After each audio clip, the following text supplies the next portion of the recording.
నమస్తే, welcome to ఆధ్యాయ media. నేను బాలు, మనతో పాటుగా ఉన్నారు సినిమా విశ్లేషకులు ఇమ్మంది రామారావు గారు. వారితో మాట్లాడదాం. సార్ నమస్తే. నమస్తే బాబు. సార్, మనకి ఏదైనా ఒక లెగసీ అంటాం, అంటే పరంపర అంటాం. ఆ పరంపరను కొనసాగించడానికి కోసం అని చెప్పేసి మనకి వారసులు ఉంటారు. ప్రతి పై వాళ్ళు ఎవరు ఒక బిజినెస్ ఎస్టాబ్లిష్ చేశారనుకోండి, ఒకళ్ళ పెట్టిన ఒక తరం తర్వాత తరము ఆ తర్వాత తరం ఇట్లా కొనసాగుతుంటుంది ఆ లెగసీని. ఈ లెగసీని కొంతమంది కాపాడుకుంటూ వచ్చారు, లేకపోతే పాటించుకుంటూ వచ్చారు. మరికొంతమంది మాత్రము ఆ స్టార్డమ్ కావచ్చు, ఏదైనా కొంతమంది వాళ్ళతో ఆగిపోయింది. ఉదాహరణకి ఎస్వి రంగారావు గారు, లేకపోతే గుమ్మడి గారు, సత్యనారాయణ గారు, ఇట్లా కొంతమంది వాళ్ళ లెగసీ గొప్ప గొప్ప నటులు వీళ్ళు, లేకపోతే శోభన్ బాబు గారు లాంటి వాళ్ళు. ఎందుకు వీళ్ళ యొక్క తర్వాత తరం వాళ్ళ ఇంట్లో వారసులు, అటు అబ్బాయిలు కావచ్చు అమ్మాయిలు కావచ్చు, ఎందుకు సినిమా ఇండస్ట్రీకి ఎందుకు పరిచయం చేయలేకపోయారు వాళ్ళు? ఇక్కడ ఎన్టీ రామారావు వారసులు ఉన్నారు, కొంతమంది నాగేశ్వరరావు గారికి వారసులు ఉన్నారు, ఈవెన్ కృష్ణ గారికి కూడా వారసులు ఉన్నారు. ఇక్కడ శోభన్ బాబు దగ్గరకు వచ్చేసరికి శోభన్ బాబు దగ్గర దగ్గర 30 మంది మేనేజర్లు పనిచేస్తున్నారు, just in order to maintain the property. Okay, ఆయన సినిమాల్లోకి ఏమొస్తాడు, ఆయన ప్రాపర్టీని ఆయన చూసుకునేసరికి ఆయనకి టైము ఈవెన్ ఒక్క సెకండ్ కూడా మిగలదు అన్నమాట. కానీ ఆ స్థాయిలో ఉండి ఒక ఆయన ఆల్మోస్ట్ సౌత్ ఇండియాలో one of the richest people అలా ఉన్నాడు గనక ఆయన కూడా రాలేదంటే ఒక లాజిక్ ఉంది. ఎస్వి రంగారావు గారి తాలూకు కొడుకు సినిమా ఫీల్డ్లోకి వద్దాం అనుకున్నాడు, కానీ ఆయన కూడా అంత ఎందుకు కొన్ని బలహీనతలు ఉండి రాలేకపోయాడు. వస్తాడు అనుకున్నప్పుడు కూడా రాలేదన్నమాట. ఇకపోయినట్టయితే అంజనీదేవి తాలూకు పిల్లలు చిన్ని బ్రదర్స్ అని, వాళ్ళు చిన్నప్పుడే అమెరికా వెళ్ళిపోయి సాఫ్ట్వేర్ కంపెనీలో ఉంటూ వాళ్ళు మరి ఇండియా అంటే తిరస్కరించారు. ఇప్పుడు పగ్స్ రోడ్లో నెంబర్ 4 నెంబర్ 5 అంజనీదేవి ఉంటుంది. తర్వాత అంజలి ఇంటి పక్కనే సుందరం అని చెప్పేసి సత్యసాయిబాబా ఒక పెద్ద ఆలయం కట్టించుకున్నాడు అన్నమాట. కానీ చివరి రోజుల్లో ఎవరో ఒకరు వచ్చి ఉండండి, తన తాలూకు లెగసీని మెయింటైన్ చేయండి అన్నప్పుడు కూడా వాళ్ళ మనవరాలో ఎవరినో తీసుకొద్దామని ఆశపడింది, అయినప్పుడు కూడా వాళ్ళు ఒప్పుకోలేదు అన్నమాట. ఇది ఎలా ఉంటుండగా రేలంగి వెంకటరామయ్య మంచి కమెడియన్, ఆయన తాలూకు పిల్లలు కూడా సినిమా ఫీల్డ్కి రావడానికి మాత్రం సముఖంగా ఉన్నప్పుడు కూడా వాళ్ళకి యాక్టింగ్ చేత కాదు. ఓకే, అలాగే పద్మనాభం గారు కొడుకు మురళి ఉన్నాడు. ఆయన చిన్నప్పుడు కాళహస్తీశ్వర మహాత్యం అనే దాంట్లో ఆయన కన్నప్పగా చేశాడు, కానీ ఎందుకో స్టేజీ మీదే ఆయన రాణించలేకపోయాడు. తర్వాత ఆయన క్యారెక్టర్ అంత మంచిది కాదు. ఆయన కొంచెం ఇంట్లో ఉన్న కొత్త ఇబ్బందులు కలగజేయడం ఇదంతా చూసిన తర్వాత తండ్రి ఆయన్ని దూరంగా పెట్టాడు. బట్ ఎనీవే ఆయన ప్రాపర్టీస్ అన్నీ పోయినాయి. తర్వాత ఆ ఇల్లు ఒకటి ఏదో ఇప్పుడు అపార్ట్మెంట్కి ఇచ్చుకొని వాళ్ళు బాగుపడ్డారు, కానీ చివరి రోజుల్లో 2000కి 3000కి కూడా నాటకం వేసుకునే పరిస్థితి వచ్చింది. ఓకే, అలాగే కస్తూరి శివరావు ఉన్నాడు.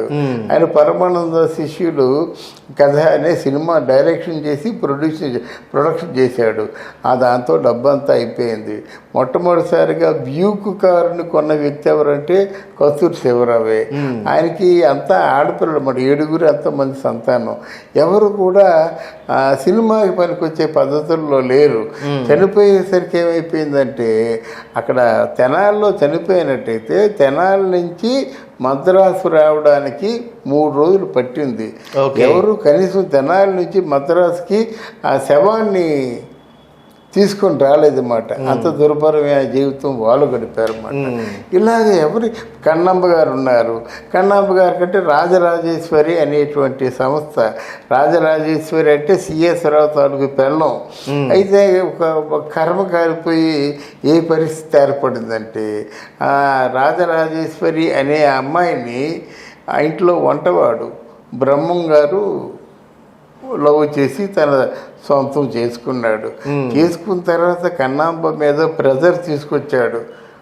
ఏమని, నాకు ఎంతైనా నీ అల్లుండి కదా, నాకు సినిమా తీయవా అంటే అప్పుడు సవతి కొడుకు అనే సినిమా తీసింది, చాలా కోల్పోయింది బాగా. ఓకే. తర్వాత ఆ సిఎస్ రావు బుద్ధిమంతుడు, యోగ్యుడు, అటువంటి వాడికి ఇచ్చి నా కూతురుని ఇచ్చి ఆయన్ని మానసికంగా గాయపరిచానని రాజసులోచనకి ఇచ్చి ఆవిడే పెళ్లి చేసుకుంది, తీసింది. రాజసులోచన తన సొంత బిడ్డలా చూసుకొని ఆయనకి ఇచ్చి పెళ్లి చేసింది అన్నమాట. ఇలాగా వీళ్ళందరూ కూడా వాళ్ళ వారసుల్ని ఎందుకో ఒప్పుకోలేదు. వాళ్ళ వారసుల్ని రాజబాబు కొడుకులు ఉన్నారు, అమెరికాలో పెద్ద సాఫ్ట్వేర్ కంపెనీలు పెట్టుకున్నారు. అంతేగాని వారసుల్ని ఎందుకో మీరు చెప్పినట్టుగా ఎవరు కూడా పైకి రాలేదండి. కాంతారా కొడుకులు ఉన్నారంటే వారసత్వంగా వచ్చారు. వాళ్ళు సుడిగుండాలు టైంలో రాజా అని ఒక గాంధీ గారి క్యారెక్టర్ వేశారు. అప్పుడు అందరూ ఆ క్యారెక్టర్కి ప్రైజులు కూడా వచ్చాయన్నమాట. కానీ కాంతారా గారు ఆర్థికంగా దెబ్బతిన్న తర్వాత వాళ్ళ పిల్లలకి భుక్తికే కష్టం అయిపోయింది. మరి వాళ్ళు వేషాలు ఎవరిస్తారు, ఎవరెవరు. మరో పక్కన దర్శక దిగ్గజాలైనటువంటి దాసరి నారాయణరావు గారు కావచ్చు, లేకపోతే దర్శకేంద్రుడు రాఘవేంద్రరావు కావచ్చు, వీళ్ళిద్దరూ వాళ్ళ ఇద్దరు వారసులు ఉన్నారు. వాళ్ళని అంటే ఇండస్ట్రీలోకి అడుగు పెట్టినప్పటికీ కూడాను మిగతా వాళ్ళకు వచ్చినంత పేరు కానీ అన్ని అవకాశాలు కానీ వాళ్ళిద్దరికి ఎందుకు అంత ఆశించిన స్థాయిలో రాలేదు. ఇది స్వయంకృత అపరాధమా, లేకపోతే మీరన్నట్టుగా టాలెంట్ లేకపోవడం అంటారా? లేదండి, ఇప్పుడు స్వయంకృత అపరాధం కాదు. కానీ దాసరి నారాయణరావు గారి పిల్లల మీద దాసరి నారాయణరావు గారి కంట్రోల్ లేదు. ఓకే. చేతి నిండా డబ్బు ఉంది కనుక, అంటే సర్టన్ ఏజ్ రాకముందే పాడైపోయారు వాళ్ళు. వాళ్ళకి వ్యసనాలకు బానిసలు అయిపోయి పాడైపోయారు అన్నమాట. అది వాళ్ళకి తెలుసు, మనం ప్రత్యేకించి చెప్పవలసిన అవసరం లేదు. పెదబాబు ఏమో మొదటి భార్య ఆ బిడ్డలను వదిలేసి రెండో పెళ్లి చేసుకున్నాడు. అరుణ్ కుమార్ ఉన్నాడంటే ఆయన కూడా ఒక భార్య పిల్లలతో వచ్చాడన్నమాట. తన కళ్ళు తెరిచి కనువిప్పు కలిగేసరికి దాసరి నారాయణరావు గారికి టూ లేట్, ఏం చేయలేకపోయాడు. దాసరి నారాయణరావు ఏం చేశారు, ఇకపోయినట్టయితే రాఘవేంద్రరావు కొడుకు ఆయన కోవిలమూడి ఏ పేరు శ్రీనివాస ఏదో ఉంది ఆయన పేరు. అయితే రాఘవేంద్రరావు కంటే మంచి తలకాయ, మంచి డైరెక్టర్. కానీ ఆ డైరెక్టర్ తన తాలూకు టాలెంట్ని ప్రూవ్ చేసుకోలేకపోయాడు అన్నమాట. ఒక సినిమా కూడా డైరెక్షన్, రెండు సినిమా జీరో సైజ్ పెట్టాడు. అంతకుముందు సినిమా చేశారు కానీ రాలేదన్నమాట, డైరెక్షన్ రాలేదు. అంతెందుకండి, ఇప్పుడు పూరి జగన్నాథ్ ఉన్నాడు. పూరి జగన్నాథ్ ఉండి ఆకాశం ఏమైనా పైకి తీసుకురాగలుగుతున్నాడా?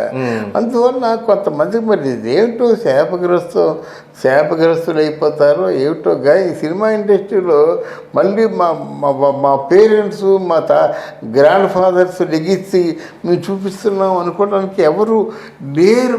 నాకు తెలిసి అట్లా లెగసీని తీసుకొస్తున్న వాళ్ళు సురేష్ బాబు ఒకళ్ళు, ఇటు అక్కినే నాగేశ్వరరావు లాంటి వాళ్ళు, ఐ మీన్ వాళ్ళు మాత్రమే కనిపిస్తున్నారు మనకి. సురేష్ బాబు, డి సురేష్ బాబు, రామానాయుడు గారి కొడుకు. అవునండి, రామానాయుడు గారి కొడుకు ఉన్నాడు, కరెక్ట్. రామానాయుడు కొడుకు ఉన్నాడు, సురేష్ బాబు కొడుకు కూడా ఉన్నాడు. ఇద్దరు ముగ్గురు తప్పిస్తే ఆ లెగసీని కొనసాగించే వాళ్ళు ఇండస్ట్రీలో చాలా తక్కువ మంది ఉన్నారు నా అభిప్రాయం. తక్కువ. రైట్, థ్యాంక్ యూ అండి, నమస్తే. థ్యాంక్ యూ అమ్మా, థ్యాంక్ యూ వెరీ మచ్.